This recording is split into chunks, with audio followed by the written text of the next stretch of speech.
In a bold move, Carney has demanded massive defense contracts for Canada.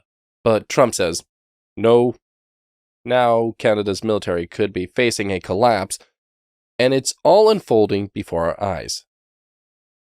So, what does this mean for the future of North American security, though? Well, stick around as we dive into this high-stakes showdown, where Trump's firm stance could change everything. And you don't want to miss this. Check it out. Now, meanwhile, before the shutdown took effect, well, Schumer spoke on the Senate floor and actually criticized the new poll from the very liberal New York Times showing Americans will, in fact, blame the Democrats for the shutdown. And he called the poll in the New York Times biased, drawing a lot of laughter from his colleagues. Take a look. Now, I know the leader is going to show a poll that says that Democrats will be blamed for the shutdown. There are many more polls that show Republicans are blamed. The question in that poll is biased. Biased. In the New York Times, but it's biased. If you turn the...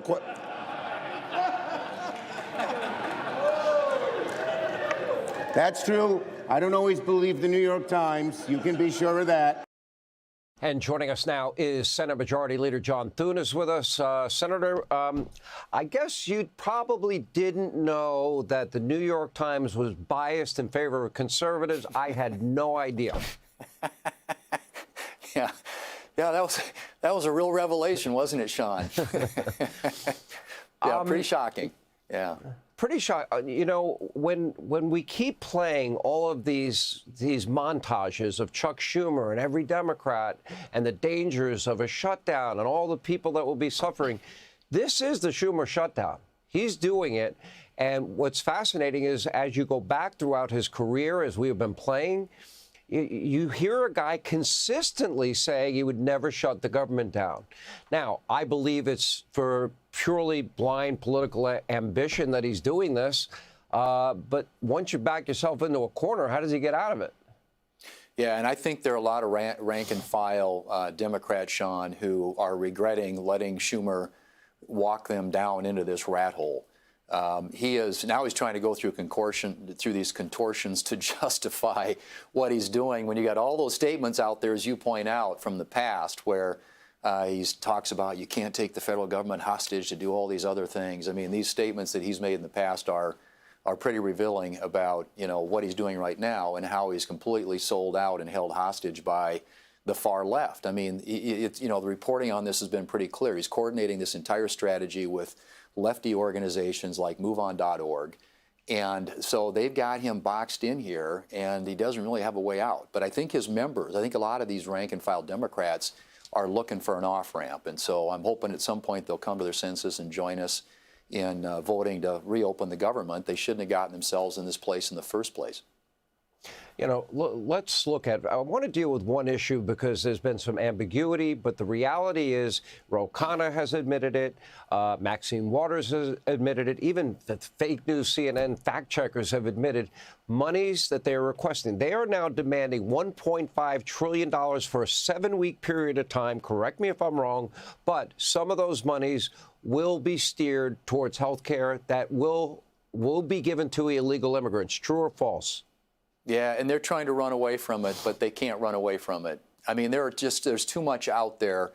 And when we did the reconciliation bill, the Working Families Tax Cut bill back in July, we shut the door on a lot of that.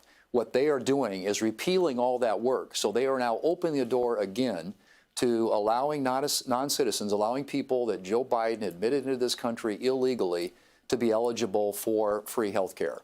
Either via Medicaid or, the ACA subsidies.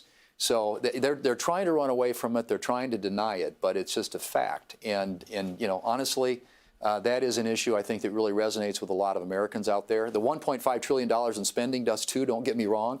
I mean, to try and extort $1.5 trillion to get a 7-week funding resolution that just keeps the doors open so we can finish our appropriations work tells you the desperate lengths that they are taking right now I mean, these folks they've lost all rationale when it comes to their hatred for President Trump.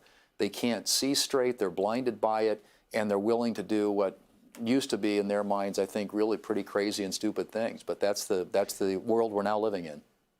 And Senator, I want to be clear. I want the American people to be clear. The Republicans are offering what voted for. It's what they chose. And it's a leadership style that I think America desperately needed for a long time. Compare that to Canada, where Carney's squabbling over defense contracts and letting the country fall apart. There's no comparison.